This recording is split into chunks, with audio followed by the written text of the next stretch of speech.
everyone, my name is John. And my name is Matt. And welcome back to Half-Assed Movie Reviews. If you've been following along, we've been doing the James Bond franchise, but we're going to be taking a slight detour for the next few weeks, and we are going to be diving into the Fast and the Furious franchise with Fast 10 coming out, or Fast X, in the middle of May, so we want to build up to that. Matt loves this franchise, so tell him about it since you love it so much. So the Fast and Furious 2001, directed by Rob Cohen. Yep.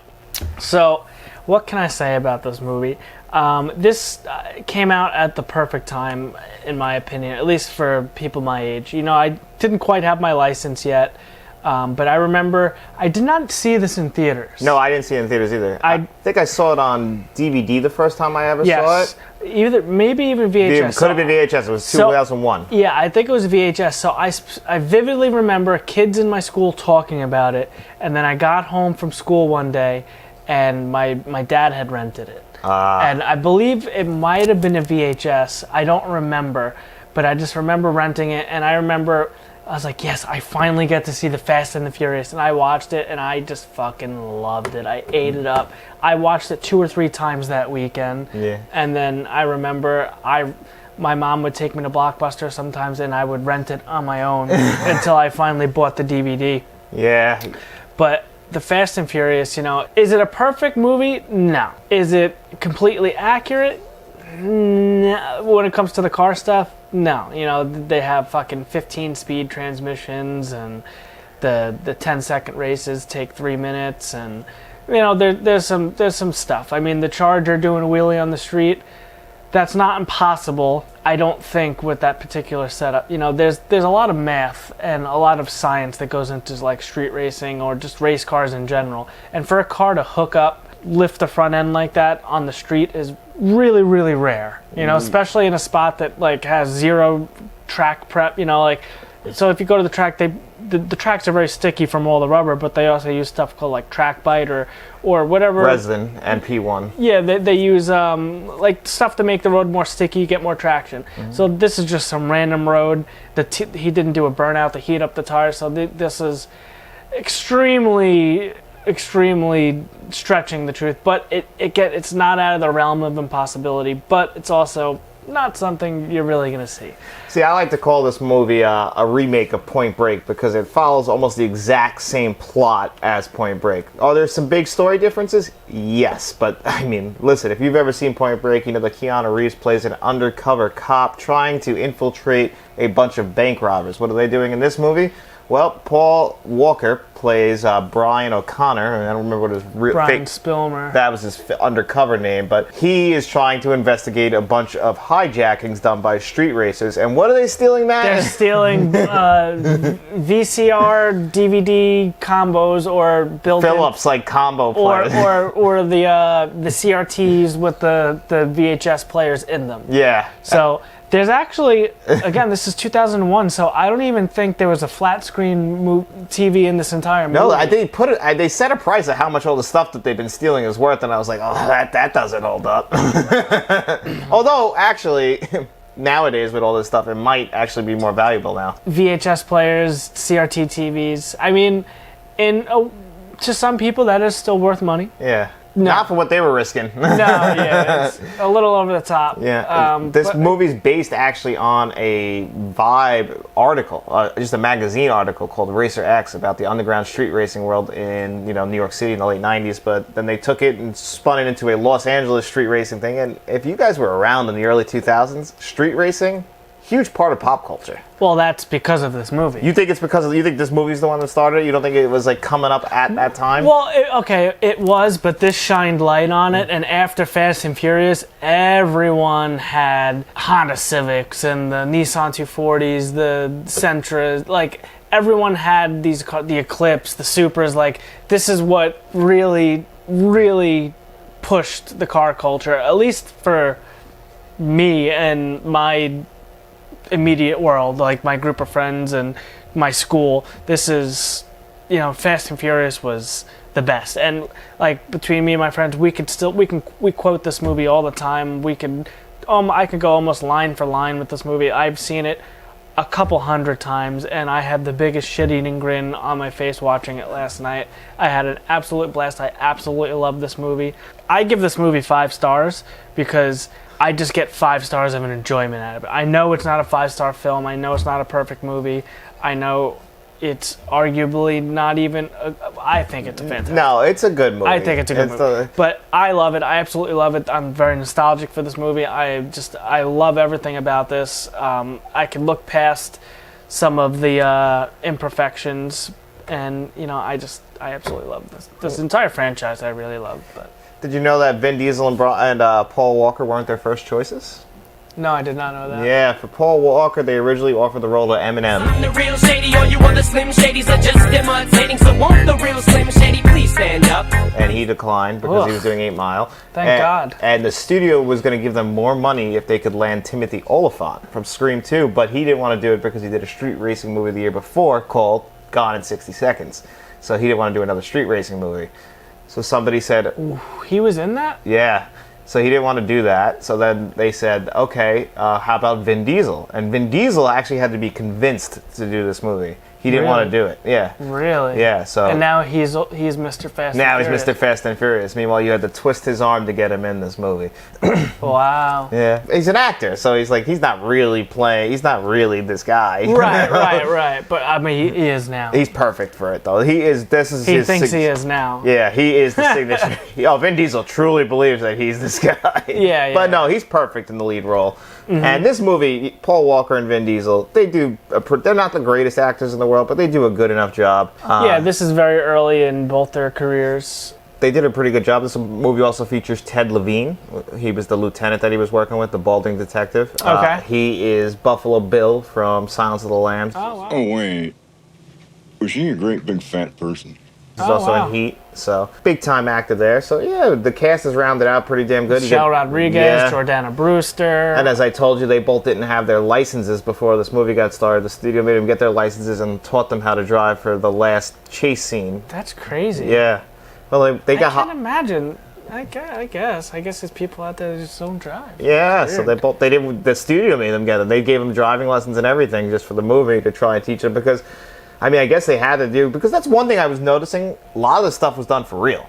Yeah. A lot of this stuff, we're in a world of CGI. 2001, though, I guess it would have been right hard. in the beginning, the Civics going under the trailers and all that. Yeah. That's all real. I mean, the trailers are modified, because if you look at a trailer, it's impossible for a car to really go under it like that, because of all the bracing, and there's so much stuff under a trailer you can't fit. If you look at these trailers in the movie, they're modified to do that. Yeah.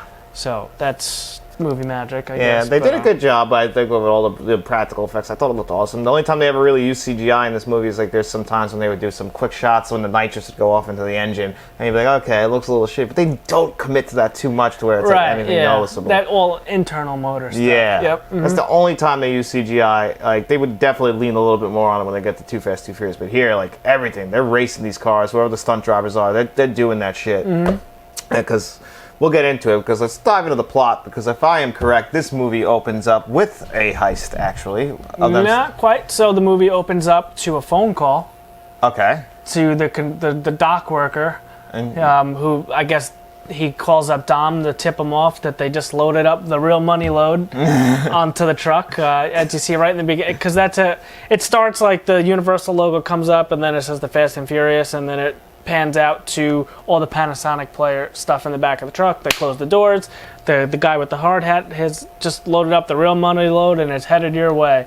And then the truck takes off, and then it's nighttime, and then we see the 3 Honda Civics.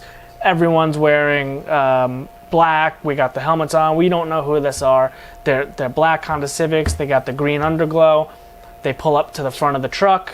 Later in the movie, we find out. I guess we'll do no future spoilers. So we get out of the guy pops out of the sunroof.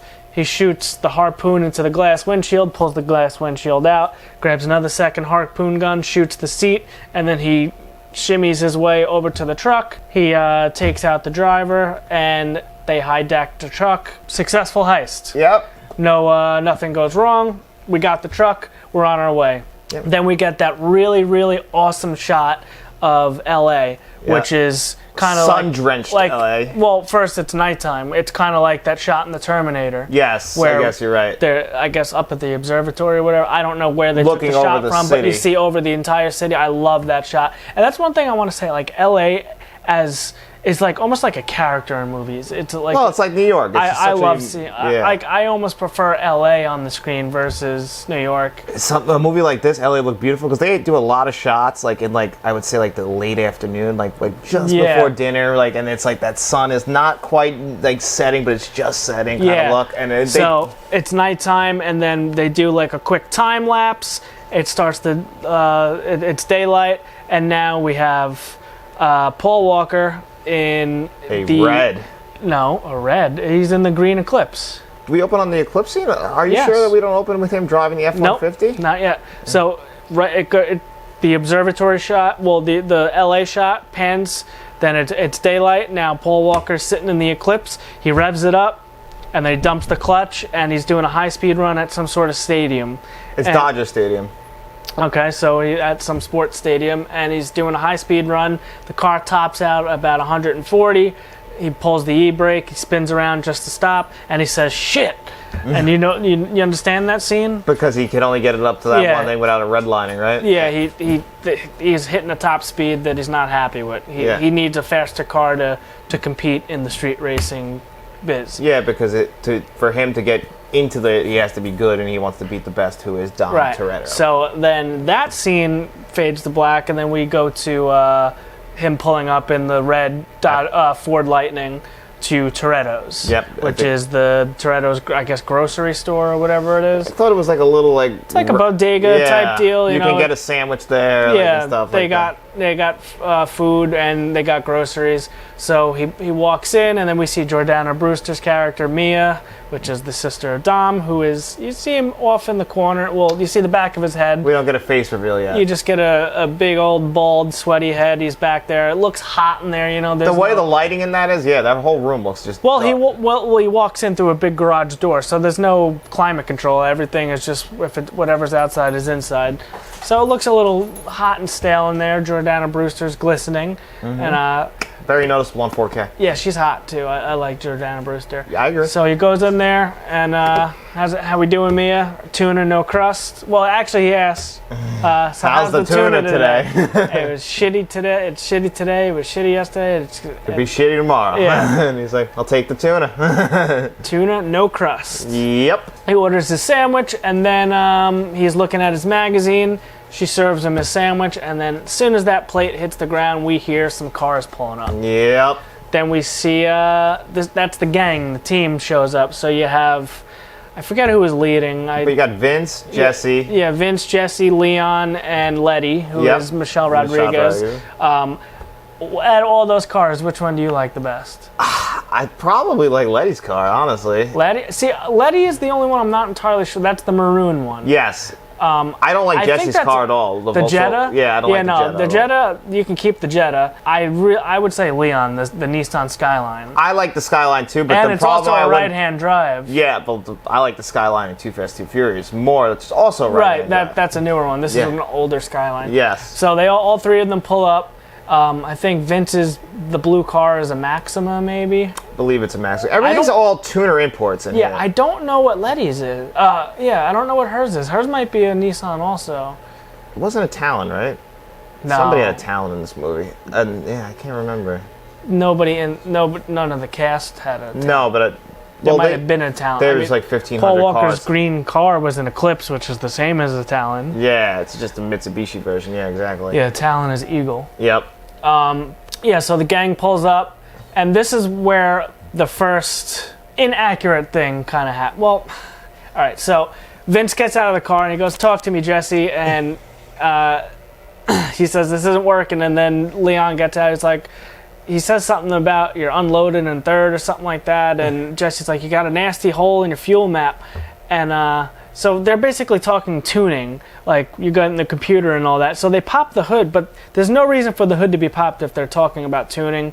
But again, whatever. To most people wouldn't catch that or wouldn't realize. No, and I think that's what they're banking on too. Yeah, no big deal. It's fine. And then Vince spots the red Ford Lightning, grabs, I think, Jesse's head and shows him. He's like, what is this guy, sandwich crazy? And he walks in, and they start giving Paul Walker a hard time. Actually, no, they don't. They walk in, they go to talk to Dom. Letty asks, hey, would you like a drink? He's like, I already got one. So he's hot and bothered, I guess. I don't know. He doesn't want to be bothered. They're fucking around with the sunglasses, and Vince sits down next to Paul Walker's character, Brian, because Vince also has a crush on Mia, which is Jordana Brewster. And he's getting jealous seeing Paul Walker moving in on his possibility of a girl. Yeah, so he's sitting there, and he compliments Mia, and then Paul Walker's character sees it, takes out the money, pays. All right, Mia, have a nice day. I'll see you tomorrow. And Vince doesn't like that. So he gets up and he starts a confrontation with him, and then they play that awesome song, Watch Your Back. I love that, which was definitely a fucking wrestling theme song at some point. Yeah, so Vince comes and pushes him against the car. Brian turns around and hits him with a left. Yeah. You know, I guess he's a lefty, but you never see someone swing first with their left, I guess. But anyway, so it looks to as if Brian has got the upper hand. You know, everyone in there is like, come on, Dom, get out there, because Dom's a big guy. Vin Diesel. Break it up. Like they're fighting out there. Mia's getting mad that they're fighting outside. She's like, Dom, will you go out there? And he turns around and he goes, what'd you put in that sandwich? Because Brian's beating up his boy. Yeah. And then they all scream, and then the score gets real loud. Wow. Then they make it like real dramatic. They watch Vin Diesel like storming out of the place, and then he rips him off and throws he throws Brian against the one car. He throws Vince on the ground, I think, and then he tells Ryan, he's like, they say something. He tells him to get out of there because after he opens up his license, he looks at it and he's like, "Oh, Brian Earl Spillmer." Yeah, it sounds like a serial killer. Is that what you are? Is that what you? Yeah. And he makes a comment. I don't remember what his comment was. And then he's like, "You work for Harry?" He's like, "Yeah, I just started. You were just fired." Yeah. And then this is when we cut to Harry's shop. And we cut to Harry's shop. We see Brian pulling up in the Ford Lightning, and he clips the curb with the front valance of the truck. I don't know if that was intentional or not, but they left that in there. You need that. You hear him clip it. Then he goes in there, and Harry's stressing because he was just on the phone with Dom. Yeah, he was on the phone with Dom, and he's stressing. And Harry explains. Now Harry is the owner of the speed shop. Now this is the shop that sells all the parts, and this is the local place where everyone gets their performance parts and works on the cars and all that stuff. So Brian works there. Harry's the owner, and Dom calls him up he wants to get him out of there. So now Harry's all bent out of shape because Brian's messing with his best customer, and he explains to them whenever Dom races, kids pour in there and they want every part he's got, and he makes a ton of money off of him. And so it's a good situation Harry's got, and he's not happy that Brian's pissing off his number one customer. Don't forget, you're my number one customer. But as we know, Harry has no choice because Harry would be facing 3 to 5 years if he doesn't cooperate. Well, no future spoilers. Well, I guess no future spoilers, but there is a reasoning for him being there. Yes, which I actually just caught for the first time last night. You didn't know that? I knew that immediately. No. Why would this guy just be helping out Brian? Like, you know, he well, I didn't know he knew either. Oh, okay. See, I didn't know he knew Brian. I thought they placed Brian. So I thought that was all real. Brian looks to be staying at, because we never see Brian's house. He sleeps at the shop. Yeah. And so he immediately says, "Hey, my car topped out at 140 today. I need NOS, and I need to buy tonight." Yep. And nitrous oxide. Yep. NOS. Direct port injection. That was a big deal. Also, in the early 2000s, especially if you played Need for Speed Underground 1 and 2, and then, of course, Most Wanted right after that. Nitrous is not like how they is depicted in movies and video games. You mean it's not like a fail-safe, like, oh, I'm behind it? Because at least when they bring up a lot how much, like, it's like, oh, you too early, and then fucking get it. I've been in one car with nitrous, and it's nothing like that. No? No. It was also, it was a Honda, an Acura Integra, so it wasn't, like, the fastest thing ever. But again, it's nowhere near how a movie, you don't get the tunnel, or that crazy boost or any of that. It's not like that. That's just for the movie to sell what NOS can do? Yeah, like you'll feel it a little bit, but it's not anything like that. That's just over-exaggerated for the movie. Right, yeah. Is this when we come to the race scene at night? So he says we need the NOS. They zoom in on the NOS bottle, and then boom, the sun goes down, and then we see them all gathering at those warehouses. Mm-hmm. And that is the first kind of glimpse of the street scene. We see Ja Rule. Mm-hmm. A lot of Ja in this movie. A lot of Ja. A couple songs. Who's the other guy? The guy who plays Hector? Yeah. I looked him up last night. That guy is most known for playing a character named Hector in numerous movies. Like, he's just in a bunch of stuff playing a very similar role to that. They said he's very typecast. I've seen him. Which I was looking at his filmography. He still acts. I think he was in Training Day, too. He's also in Bruce Almighty. Yep, he is in Training Day. He was one of the ones playing cards around the table, right? Yeah, he just has no problem playing like a thug or any Spanish character in any movie. I guess he doesn't mind being typecast because he's still acting, but he seems like he's been around. I guess he gets work, but he could probably do more. So we are at the first street race event.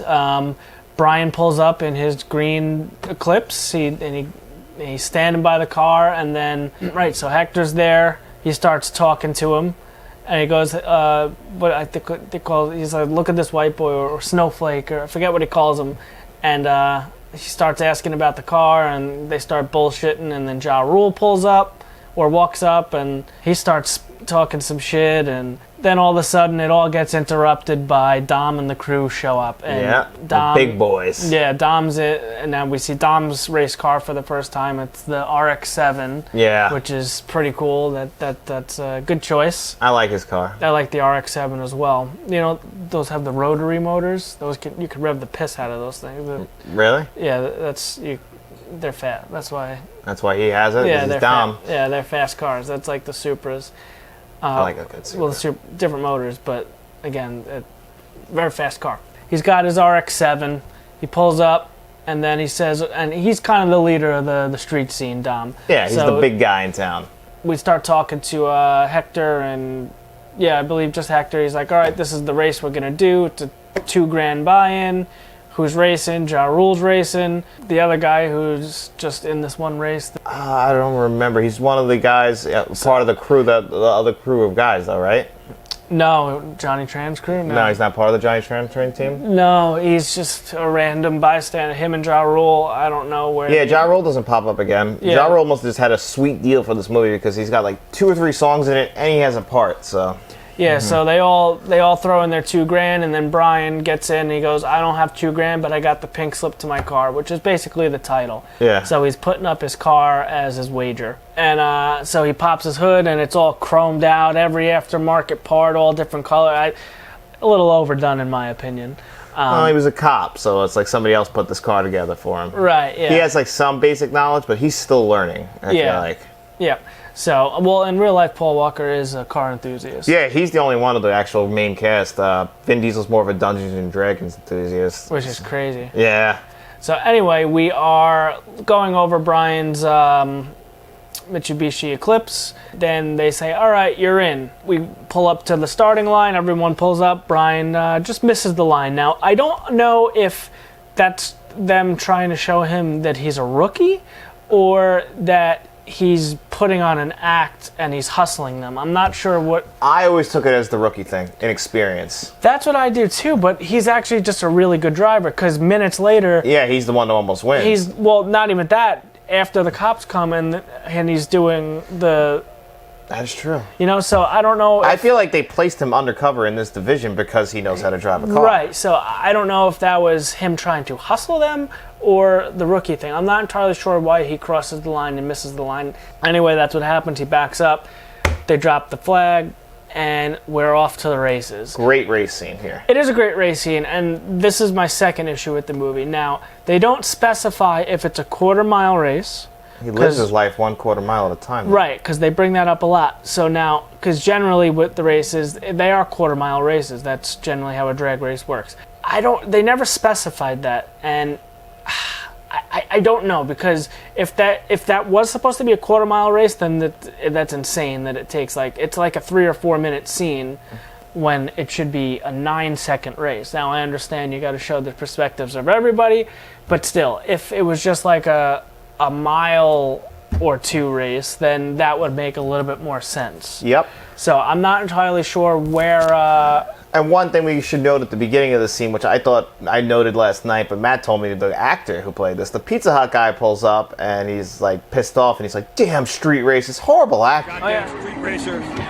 Oh yeah, it's the director of the movie. And that's the director Matt told me today, Yep. Rob Cohen. And I was like, really? Well, Yeah, they it's a couldn't- good thing he directs actors because he can't act. The guy. I remember watching a special feature or something on the DVD back in the day, because again, I used to watch special features, and this is one of my favorite movies ever, so I was watching the special features.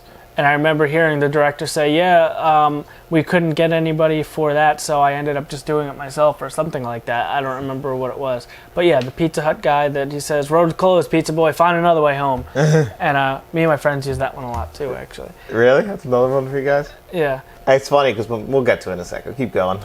So, we're off to the races. We're racing, and right before the race, everyone's turning on their nitrous bottle. Vin Diesel's got the Sneaky Pete under the seat. He turns on his. The one guy's just playing Gran Turismo in the car. Yeah. Ja Rule has got his hand on a tit. Yeah. He so- said that he's going to win it for her. Yeah, so we're off to the races, and then Ja Rule gets left in the dust. Yeah, and he says the name of the girl who... Monica! Yeah, so that happens, and it really comes down to just Paul Walker and Vin Diesel. Vin Diesel's character. Paul Walker sprays his nitrous. He looks at his screen and it says "Danger to Manifold."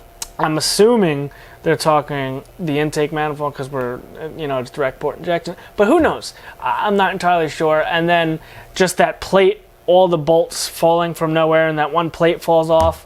That's not the manifold. Okay? The manifold is in the motor. This was just a random plate in the I was wondering that while I'm watching, like, what does this have to do with the actual parts? Zero. So that made no sense. I'm guessing that's just a visual thing, like, oh, the car is going to explode, so let's show the car, like, literally breaking. Yeah, and I don't know why there was a hole in the floor pan of the car anyway, and it maybe had rot, and they just replaced it with a piece of diamond plate. I'm not sure. But just a nice square of diamond plate from nowhere just falls off. Anyway, he basically blows up the car. He's way too much nitrous, and the motor doesn't like it. He spins out. Dom wins the race. Then everyone pulls up. They pop the hood. It's smoking because he just did some damage to the motor. Now me and the mad scientist got to rip apart the block and replace the piston rings you fried. I've heard you say this a million times. Yeah. So ask any racer, any real street racer. Doesn't matter if you win by an inch or a mile. Winning's winning. And then he does that thing, and everyone agrees because Brian's like, "I almost had you," which he did. He was ahead of him for a couple seconds. Yeah. But again, it doesn't matter. He did not win in the end. Then we get Leon warns everybody that he hears cops over the scanners, so everyone scatters, and there is hundreds of cars going every which way, and so Dom stashes his car in a Parking garage. and also Brian gets right back in that Civic that was just Civic. The Mitsubishi was just blown up.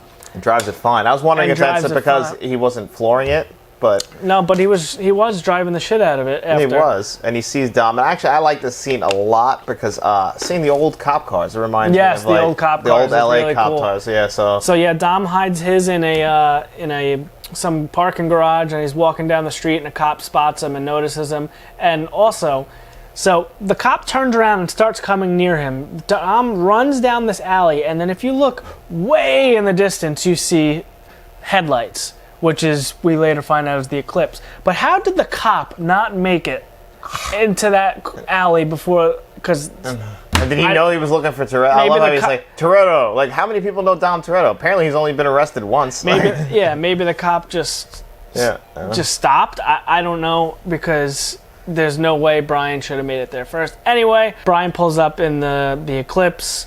Dom jumps in, and he gets we get a little chase here. So he's zigzagging around the cops, and he's drifting around corners, and we get some really cool driving scenes. In the midst of all of this confusion and driving and getting away from the cops, we end up in Johnny Tran's territory. Yep. He's in the wrong territory. So now a couple bikes pull up to the cars, and Vin Diesel, Dom goes, "Shit." Paul Gotta be a Walker's like, what's going on? He's like, "Oh, it's going to be a long night, that's what."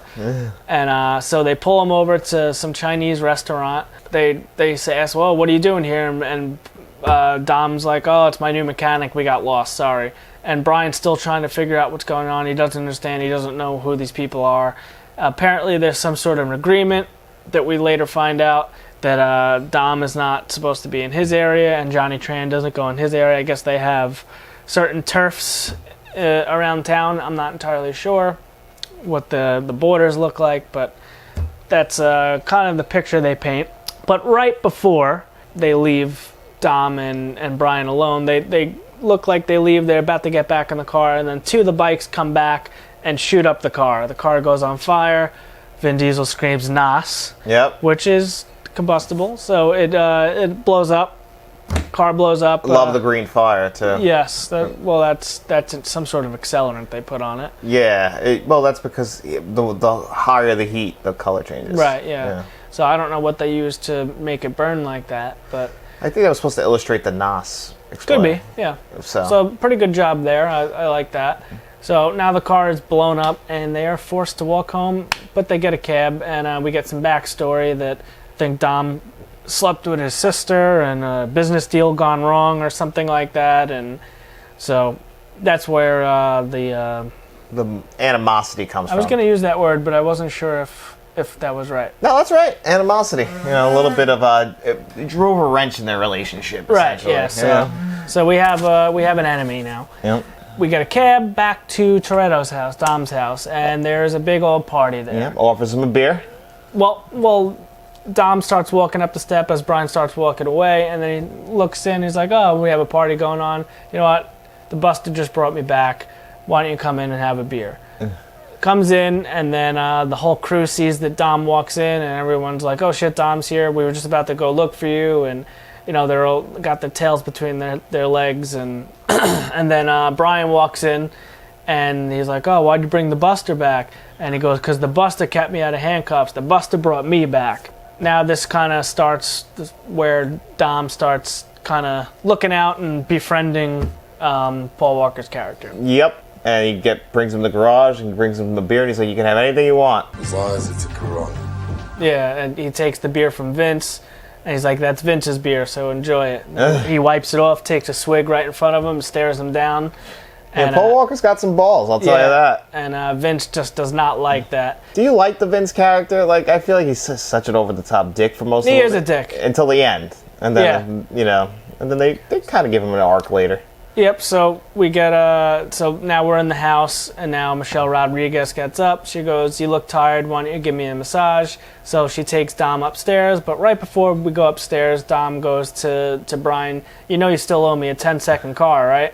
And then he laughs and walks up the stairs. So now Brian's left alone with everyone in the party and the team, the boys, and now they start hassling Brian. Well, actually, no, he went to the bathroom. When he came back from the bathroom, Dom was already upstairs. And now they start hassling. Vince is like, "You wipe the seat?" Jordana Brewster's character, Mia, comes in right away and breaks him up, and she goes and has a drink with Brian, and they start bullshitting, and then she takes him home. Mm-hmm. Okay. So the next morning after he gets arrested, and this is when we find out that he wasn't arrested. Well, he's fake arrested, remember? They Ted Levine and his partner, they put him in handcuffs to step out of the vehicle. They pull him over. Put him in handcuffs because he's complaining. He's driving the Ford Lightning. Yeah. And then when they get back to the house, they're like, "Geez, take these off of me. You put them on so tight." He's like, "I go for realism." Yeah. Yeah, and then they walk into this awesome house, which apparently they just confiscated, and they're using it as like their base. And he says, "Even in Hollywood, the cops are Hollywood." So yeah, and then the chief calls Brian officer, and then we find out that he is in fact an undercover officer. Mm-hmm. This is a big difference between Point Break and this. Like, they're both undercover cops, but we know Keanu's an undercover cop from the beginning. Yeah. We didn't know this at all yet. Yeah, we just think he's an experienced driver. Now we know that he's running a game. We're 20 minutes in or so, and then we finally find out. Yeah. And he basically says I need something. The chief tells him, he's like, "I need something. Like, you have to close this. Like, we know it revolves around Toretto."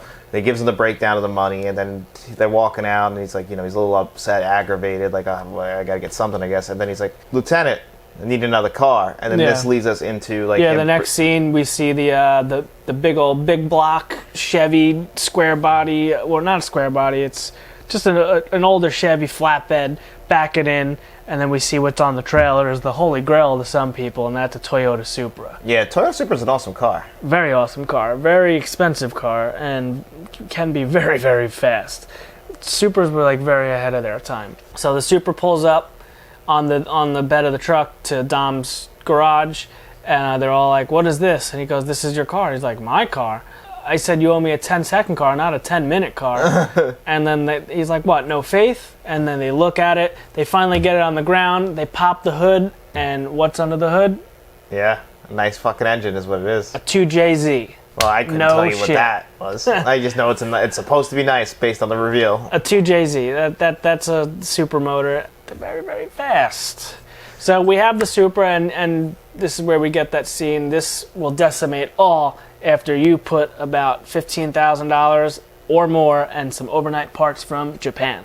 So we get Vin Diesel walks by, and they're all working on cars, but he's in a immaculately white wife beater with not an ounce of grease on his hands or anything. But it looks like he was all sweaty. He had a wrench in his hand, so...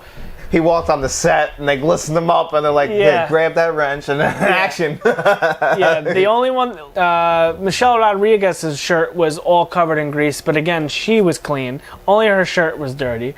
So, I mean, generally mechanics are going to be dirty halfway up their arm and maybe their shirt. I guess they spiced it up for the movie, but none of their hands They were dirty, wanted them all really crazy. to look attractive. Yeah, but none of their hands were dirty, which is crazy. But anyway, Dom goes, "All right, Mr. Arizona, when you're not working at Harry's, you're working here." And Mia walks by, he goes, "He owns you now." And then we get the next scene, we see the red Ford Lightning with parts stacked up past the roof, being escorted by all the other cars. They get all the overnight parts from Japan or from Harry's or whatever.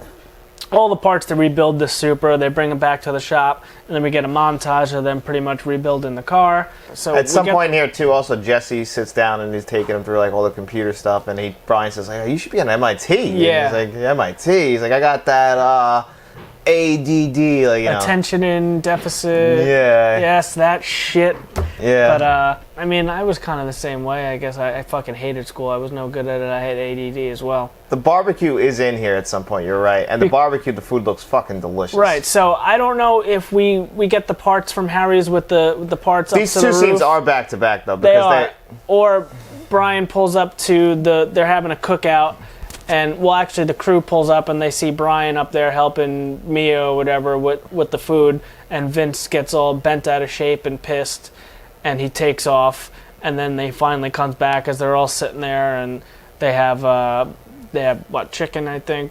It's barbecue chicken or whatever. Looked good, I think. Yeah, so they had a nice cookout, and then after dinner, they were watching Mortal Kombat. Yeah, I saw that. And Vince comes in to try to make some popcorn as Brian's helping Mia with the dishes. Can't figure out the microwave, and then he says, "Oh, wash my car when you're done," and he was talking to Brian. And so Mia was sick of the shit, and so she said, "You know what? Hey, what's that place you wanted to take me to, that Cuban restaurant or whatever?" Oh, yeah. And then he tells her, and then she turns down to Brian. She's like, "Well, you could take me there," just as like a big fuck you to Vince because she's tired of him Being a busting his dick. balls. So they have the date set up. Now we're back at the shop. We're working on the Supra. Dom's putting in the intercooler. Brian's over there talking to Dom, and Dom's like, "Oh, what do you have planned?" He's like, "Oh, we're going out to dinner." He goes, "If you break her heart, I'll break your neck." And he's like, "No, that's not going to happen." And then he goes, "I want to show you something." And then he takes him back to the house, and he shows him the Charger. The 69 Dodge Charger His father's Charger. with the big old fucking blower sticking out of the hood. There's not even a hood on the thing, I don't think. Actually, yes, there is. Yeah, this fucking car is a monster. Yeah, I love the Dodge Charger. And Between that and the General Lee, I love Dodge Chargers. Dodge Chargers are great. This Dodge Charger, and specifically, is great. He tells him the whole story about the tragic death of his father, who died in a racing accident. He was there. He saw his father burn to death, and he brings up the fact that, I heard him screaming, and then they told me that he died on impact. It was me screaming. Right. And because of the guy who clipped his bumper, he saw him a week later, and he said he blacked out and beat the shit out of him with a wrench. And At the track somewhere, yeah. Yep. He got banned for life, sent to prison, and, made one big crucial mistake in his life, essentially. But it sounds like it was out of emotion, to make Vin Diesel not appear to be the villain character, to try and let him operate in that gray area of, like, he fucked up, but he's a good person at heart. He was doing it for the right reasons, just misguided kind of reasons. So, yeah, they show him that, and Where did they go after the garage? After that whole scene with the Charger, Brian O'Connor broke into their shop and looked at the motors that they have in there to see if all the stuff if they had any. Because he's doing his detective Yeah, work. he's doing his cop police work. But- And so he was looking at Hector's stuff because Hector came into Harry's while he was working and ordered 3 T66 turbos, some fuel system, and a Motec exhaust system for 3 Honda Civics, and those are the cars that are reported. Yeah. So he was like, "Oh shit, that's a red flag." Yeah. So he's at some night scene somewhere in part of town. He goes to Hector's garage and he's looking at all his shit. And as he's coming out of the garage, Vince and Dom find him. They hit him with the shotgun in the back of the head, knock him out, and they say, "What are you doing?" They start interrogating him. They ask if he's a cop. He gets away with convincing him he's not. And then he said, "Look, I can't lose again. I'm just seeing what kind of cars they're running because we got to make sure I win. I can't lose again." And Dom's like, "Oh, so you're just going to go around and look at everyone's shit?" And he goes, "Yeah." So they believe him. They bought it. And then they said, "All right, let's take a ride." They go over to Johnny Tran's, and all 3 of them break into Johnny Tran's warehouse, which this scene I still do not understand. What don't you understand about the scene? So they break into Johnny Tran's, and they look. There's no motors in the cars, and Dom's like, "What are they racing with? Hopes and dreams?" And then the lights come on, and they go hide because Johnny Tran pulls up with their bikes, and then they pull. I don't know who that guy is. I don't know either. The white guy that they put the oil in his mouth. Yeah, I'm not too sure. I guess That's what I'm saying. This I still don't understand the scene. Why are they're basically have a hostage, and they're saying, "Where's our motors, Ted?" And he says, "In the warehouse." And they start putting oil in his mouth, and then pumping oil in his mouth, and they beat him up a little. They rough him up. And I still don't understand that scene. Well, I'm gonna guess there's no backstory in that. Yeah, it's just maybe it's a deleted scene in there or something. Like maybe it's something to do with them that somebody is stealing their motors, and like it has nothing to do with anyone else. It's just only related to the trans crew.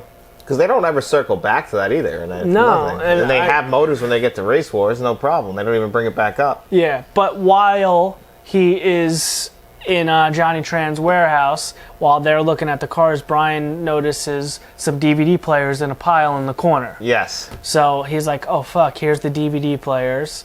I don't think he made a connection with cars, but he reported that. I think later that night, he's in bed with Mia, and he gets a phone call, and they say, "We're moving on Johnny Tran. If you agree, say yes." And he says yes. So the next scene, I guess the next morning or whatever, or it was the next evening, I guess, because they were sitting down for dinner. The SWAT team busts into Johnny Tran's house, and actually, and they're going back and forth between that and them in the shop working on the Supra. Yes. And that's where you get that spicy scene with Vin Diesel and Michelle Rodriguez, and she's taking off his shirt. I know.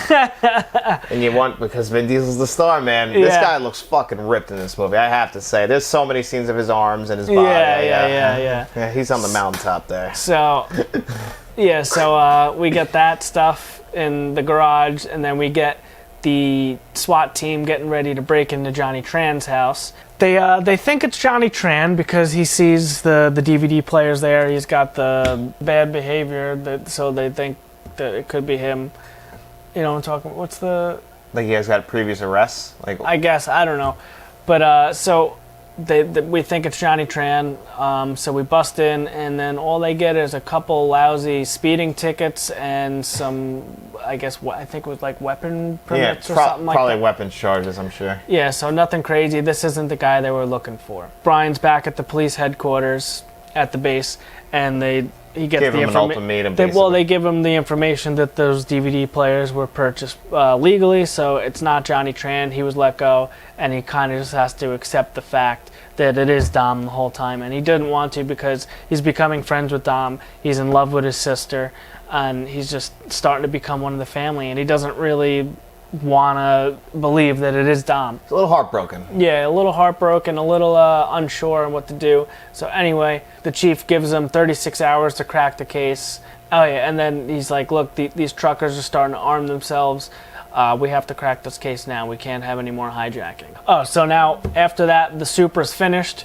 We go on a little joyride in the Supra to get some shrimp On the way, we race a Ferrari. What's the retail on one of those? More than you can afford. I love that. This is the meme where Ferrari, you see. yeah. This is the meme with the sunglasses. Them sitting in the car that you've seen a million times. Yeah. Which that Ferrari's nice too, though. It is nice. I like the '80s body style on that. But that Supra probably legit is faster than that Ferrari. Which I was surprised. And then that's when Vin turned to him. He's like, or beat him or something. Smoke him. Smoke him.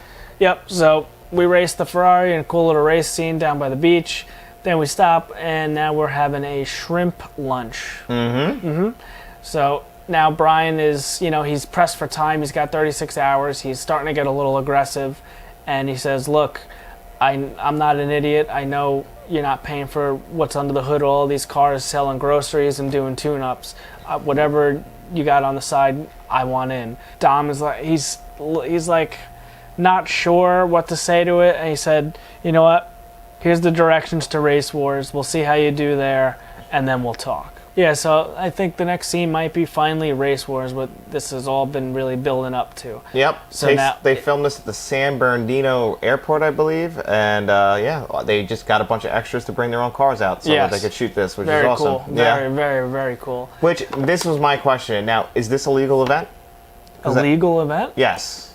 It has to be. Right? Okay. Why wouldn't it be? Well, I don't know, because it's, most of the movie, all the races they're doing are illegal. No, this was a legal event. Okay, because I saw security, I saw them putting the numbers on the cars. Yes. So I wasn't sure if, this was a legit event where it was a closed course and all that. Yep. And this is when you find out that Jesse is really stupid. So, Artemis says the following day, Dom and Brian attend Race Wars. All right. Yep, so everyone comes into Race Wars, and I think the only way in is you have to race in. Yeah. So it's just races all day, drag races all day. Michelle Rodriguez, she wins her race against too large. The guy in the, I think that was also an RX-7, the white car. It was an RX-7. Yep. Again, I still don't know what the hell her maroon car is. It might be a Maxima again, too. I'm not sure. Those sunglasses that she had on, too. She's hot. Yeah, they work for her. Yeah. So she wins her race, and then we see Paul Walker looking for somebody, and then Jesse comes blowing out of the trailer with the pink slips to the Jetta, and he ends up racing some fool in an S2000. Yeah. When it's really Johnny Tran. Yep, he doesn't even realize. And an S2K that's a nice car. They're still no joke against a Volkswagen Jetta. Like, that big mistake there. Yeah. So that wasn't So he's the smartest thing he's done. First of all, it's not even his car. It's his father's car, who sounds like he was in jail. So he freaking basically gambled it all. And when he loses, he's so upset, he just takes off. Yeah, so he throws up the pink slip for the car. Johnny Tran beats him, so he just lost the car. And instead of turning around, he takes off and he leaves Race Wars. Johnny Tran pulls up to where Dom and the crew is hanging out. And he goes, go fetch my car. And he goes, look, we ain't on your block anymore. You better watch your mouth. Now get out of here. And he goes, where's he going? He's like, oh, he just went to the car wash. And then as he shoos him away, he's like, Toretto, SWAT busted into my house and accused me of doing this. Someone snitched on me. And he said, you know what? It was you. And then Dom fucking freaks out. He starts beating the shit out of him. Security rip him apart. And he's like, I never knocked on nobody. SWAT came into my house, disrespected my whole family because somebody... It fades to... One thing about this, the actor playing Johnny Trans, I was with him the whole movie. I thought he was doing a good job. That monologue was atrocious of him. Really? Yeah, I was like, maybe another couple takes could have fixed that, because that was awful. Okay. The security guards break up the fight. Nighttime falls, and now it's just a big party. The racers are stopped. Now it's a rave. It's a party. Everyone's hanging out, having a great time. But then we pan over, and we see Mia, Dom's sister, crying as she's arguing with Dom and the crew as they're trying to leave. So Brian sees that from afar. He was in the trailer looking for him, and he sees it out the window. And then he goes up to me. He's like, why is Dom running away in the middle of the night? He's implying that he's going to steal or hijack the trucks. And then he finally blows his cover with Mia. He's like, look, Mia, I'm a cop. Yep. We have to go save Dom. These truckers are armed. Yeah, they're armed. They're not laying down. if you don't want anything to happen to any of them. Yeah, I thought she did a real 180 real fast on this. Like, I mean, like, I get it. Like, she kind of did a little pushback, like, oh, what the fuck? But I feel like she kind of got on board with him. But I guess she loves her brother and she doesn't want to see him die. But Yeah. he said he'd rather die than go back to jail. So I don't know what the Right. alternative to this was. So I don't know what the end goal was for any of them. But so now we jump into the Supra and we are off to go find where they are heading, where they have the cars, the Civic stashed, and where they're going to be jacking this truck. So Brian's on the horn, and he gets a cell phone trace on Dom's cell phone, and then we pan over, and we're at the Civics, where they're all getting in the Civics, and they're like, oh, this doesn't feel right without Jesse. We shouldn't be doing this without Jesse, blah, blah, blah, blah, blah. And they said, look, we'll get this one last job done, and then we're all taking a long vacation. So the cars pull up to the final truck as Brian and Mia are still somewhere else in the middle of the night trying to find them. Trying to get to them where Yep. they are. Yeah, I don't know how they closed so much distance. Pretty fast, because Yeah. they call right up. Well, no, they didn't. No, I'm saying I don't know how Dom and them got so far away from Brian and Mia, because they left momentarily after them. Oh, I guess you're right. So, I was thinking unless that they just went in different directions, maybe. I'm not sure. I just thought it was pretty crazy the way they got together after a while. I was like, I feel like there should have been more of a gap. But understandable, it's a movie. I should think there should have been way less of a gap. Okay. We're in the Civics, and I said, all right, it's time, let's go. So now we find out that Vince is the guy that pops through the sunroof, pulls out the glass, shoots the seat, and heads over to the truck. But as soon as he gets onto the truck, the driver pulls out a shotgun and starts firing. Now, have you ever seen the movie Joyride that Paul Walker stars in? No. Well, it's a movie about a killer trucker. And you okay. actually don't see him, but you hear him. But so the way they were shooting this, you never see the trucker's face. Sometimes you can see it a little blurred out, but mostly Yeah. we see him loading the shotgun Right. and everything. We only see it from his hands perspective. So Right. very similar to the movie Joyride, but it also Interesting. featured Paul Walker. So Interesting. thought that was funny. Are on the semi truck as Vince is hanging on, getting shot at, and he's caught up in the wire. He's tangled in the wire. Now they're all all right. Screw the plan. Let's just get Vince off this truck and get the hell out of here. And now the trucker, he starts fighting back. He's hitting the cars, running them off the road, shooting them. And the car, he flips one car, the other car, he blows the radiator out of it, or the motor or whatever. So we have one car left. Yeah, Letty flips over. Dom tells Leon to turn around, go get Letty. And then his car blows up from the shotgun. It overheats and he can't drive no more. So now he's stuck. Now the truck's pretty much lost in Dom's eyes. But then we see the orange Supra blow by. Mm-hmm. So now he gets over there. He pops the target top off out of the car. He jumps up. Mia grabbed the wheel, hit the gas, and now Brian's standing on the door ready to jump. He jumps right onto the truck. He gets Vince off the truck as the trucker's still shooting at them, but he successfully gets him untangled, and Mia gets closer in the Supra. We throw Vince onto the Vince has Supra. been shot at this point also, Yeah, so he's pretty messed up. Yeah, Vince gets shot, and he's got lacerations on his arm. So we get Vince onto the Supra. Brian jumps off the truck onto the Supra. The Supra spins out. The truck takes off and never to be heard from again. Yep, that's it. The truck just got away. I guess he's not going to call the cops. Truck gets away. Yeah. So now, now we fade over to Vince, and well, they go over and they meet Lydia and well, Letty and Leon and Dom pull up in the other Civic, and they're a couple feet away from the car out in the field, and they're trying to stop the bleeding on Vince. He's like, Dom, hold here, if we don't get him an ambulance in 10 minutes, he's gonna die. And then he pulls out the phone and he's fucking terrified, and he's like, this is Officer Brian O'Connor. And then you just see the rage building in Vin Diesel's character. Oh, he wants to kill him. And then he's like, we need an ambulance, we need air support, blah, blah, blah, blah. And then he's going into shock, and then Vin Diesel snaps out of it. Helicopter lands, they're loading Vince into the thing. Dom and Mia, they're getting back in the car, and he says, all right, let's go, we gotta go. And then Brian just stares at him, and Mia's not sure. She's looking back at Brian, she's looking back at her brother, looking back at Brian, and then eventually she goes with her brother. Yeah, so now we're back at Toretto's house, at Dom's house, Dom and Mia's house. Well, isn't there a chase with the trans guys? Because don't they follow him there, and then this is where the scene happens? No, it starts at the house. Okay, it starts at the house. Yeah, so we start at the house. We see Brian pull up in the Supra. Then he draws his gun because Dom's got a shotgun. And he's like, Dom, put the gun down and then stop running. He's like, I'm not running. I got to find Jesse. I'm all he has. And then they're arguing. He's like, come on, Brian, move the car. I don't want a problem with you. Just move the car. Then Jesse pulls up. He goes, what's going on, Jesse? Like, what are you doing? Where you been? We've been worried about you. And then we get Paul Walker and Vin Diesel's characters have like Spidey vision or Spidey senses. They hear the motorcycles coming from down the block. Johnny Tran and his cousin Lance, they come by Dom's house and they do a drive-by, shoot up with their guns, and they end up killing Jesse. R.I.P. So now Brian takes chase in the Supra, and then Dom gets in that fucking Charger. This is what we've been building up to the big Charger. Yeah, so now we got the Chargers in play.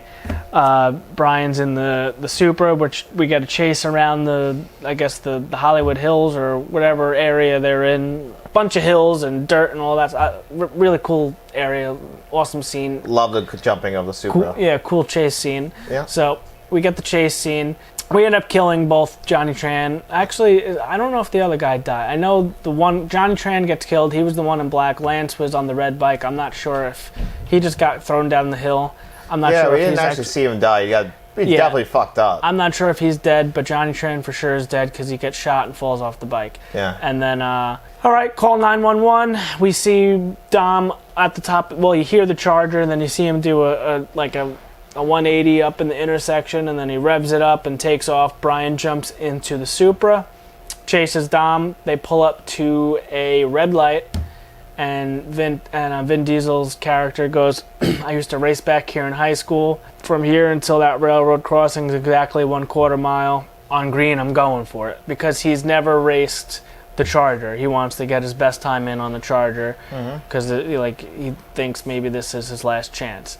So again, just like Point Break with the wave. Yes. Same ending. Yeah. So he's like, on green, I'm going for it. So it's green. This is where we get the wheelie. Yeah. On the Charger. Now, again, I'm not saying it's impossible, but there was no burnout. There was no track prep. It wasn't the fattest of tires, so he wasn't on slicks or any of that. So the odds of him doing a wheelie like that are very, very unlikely. It's probably pretty fake. Well, it's 100% fake, actually. But I'm saying in believability, not really. That's probably not. Well, they shot these separately, so these guys were never racing. No, I know that, but I'm saying that if you took that car and went to that and just did that, you would not wheelie. It would just spin. Oh, okay, makes sense. You wouldn't. Who would win in this race, actually, and legitimately with these two cars racing each other? I don't know the specs of the cars, but it would be a very close race. Okay, so the race was pretty legitimate. Well, did you see the giant fucking blower on the Charger? I don't know enough about. A Supra is a very fast car too. So yeah. So again, that's why I was asking your opinion. You would know better than me if what car would be the better car. So they're very different, but one's a muscle car, the one's an import. So but it would still be a close race. Yeah. So because they're both rear-wheel drive and they both have a ton of power. Yeah. The Charger's much heavier, but the Charger also has probably double the. Oh, well, no, Supra's actually run a lot. So Dom won, right? I don't know because they jumped the tracks together. Yeah, look like they're neck and neck. Yeah, so the train's coming. They just missed the train by like 1 second. We're like, whew.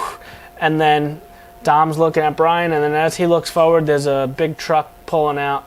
He hits the truck, and this is real because I noticed the guy in the Supra was not Paul Walker. Oh, yeah. That was his stunt double. Oh, yeah, 100%. And the guy, they must have, whoever flipped that fucking car. Yeah. Good for them. That's a hard, I was actually very, even the whoever the stunt actor. Well, they have a ramp that throws the car. True, but even the actors who were, playing Johnny Trans and his brother and his cousin, those guys, whoever the stunt actors were, they were landing on the ground. I'm like, oh, my God, brutal shit. So they so Dom's Charger hits the front of a truck, goes through the air and flips, and it's just absolutely heartbreaking to see this car destroyed. It's a real shame because it was a beautiful car, and they really destroyed it, which is... And he gets out like this. Yeah, the fucking arm all... I hate when they do that. I hate when they destroy these cars.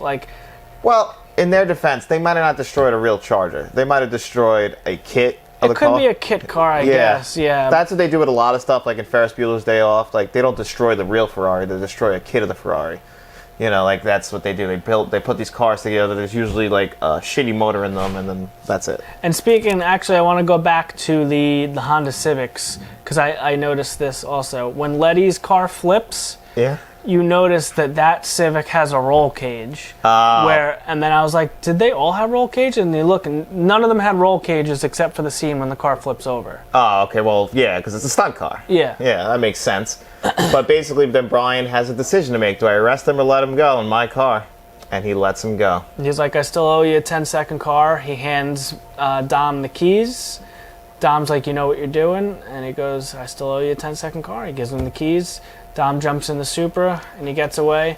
We see Brian walk towards the sirens, and it fades to black. Yep, and then we'll pick up this story in Too Fast, Too Furious. Well, we get, if you stuck around for the after-credit scene, there is a... Oh, this scene, yeah. Yeah, Dom is driving through Baja, Mexico in a beautiful red Chevelle, and he just does the monologue, I live my life a quarter mile at a time for that 10 seconds or less, I'm free, and then credits. And good movie. I think that this is still the best in the franchise. We'll see as we go through the actual watching them all, but I really enjoyed it, and I watched it on this Universal 4K Blu-ray set. Well, you said this is the best in the franchise. I would like to say, I guess you could, that it's arguably the best one. It's where it all started. But however, it's also the most grounded, I guess. It's very grounded. Because this franchise they just keep over, like... I would say the first three movies are actually, the street racing is the main focus. Once we get to Fast and Furious 4, they make a hard right turn. These become heist movies, or crime movies. Which I don't hate. I like it. But like... In the beginning, it's like, oh, this is stupid. It's not cars anymore. But if you stick with it, it's a really great time, and it just you have to you can't dissect it and analyze it like a film. You have to just grab a big old bowl of popcorn, some snacks, and just have a great time. Yeah, because it's a very enjoyable movie. They're all really enjoyable in the franchise. Like Matt said, kind of just like turn off your brain and just take it in. Because there's some pretty bad acting in this movie. And that's my favorite kind of movie. Yeah, I know. So I mean, the Fast and Furious franchise, I think overall, Fast and Furious might be in my top 10. I understand. Actually, they might be in my top 5 franchises. I always shit on them, but I enjoy them every time I watch them. They're amazing. Yeah. And even for and you're not even really a big car guy. No, I just enjoy it. But like I said, like the first one's just like Point Break. I'm not a surfer. I fucking love Point Break. Yeah, so, it's the story. I like the story. I like the plot. It works for me. I love a good undercover cop story. Actually, that's one little thing. Like, I can see some bad undercover cop movies, but I always just like that threat of always possibly being caught. Right. And like that's why I love the movie Deep Cover too. Like it's just that threat of like you're faking it, but like, and then it's also you get sucked into that world. Like you gotta literally you live your life like this. So you get like one communication, like 1 or 2 cops. Otherwise, you have to be in it. And I don't know. I always appreciate that, and I have this Universal 4K set, which Matt has not picked up yet. So. Again, this is the Fast and the Furious. It looks like the Jurassic Park set, the Back to the Future set, the Alfred Hitchcock sets, all the same. I really do love this set, and I really do want to get it, but you have... Now, if anybody else has this set, I'm curious if you have the same issue, because I read it on the internet as well. What movies were it? Definitely Fast 5 and Tokyo Drift, and there's one more. Tokyo Drift too. Yeah, there's 3 movies in this set that have the same exact issue. So a 4K disc and a Blu-ray disc, the way the laser reads it goes all the way to the middle and then back. When it hits the middle on some of these discs, it will freeze. Now the only way to fix that problem is skipping that scene. So it actually happens really bad in Fast 5 during a really big scene in the movie. And very disappointing. The rest aren't as bad where it's okay to skip the scene because I've seen them all, but that's unacceptable still.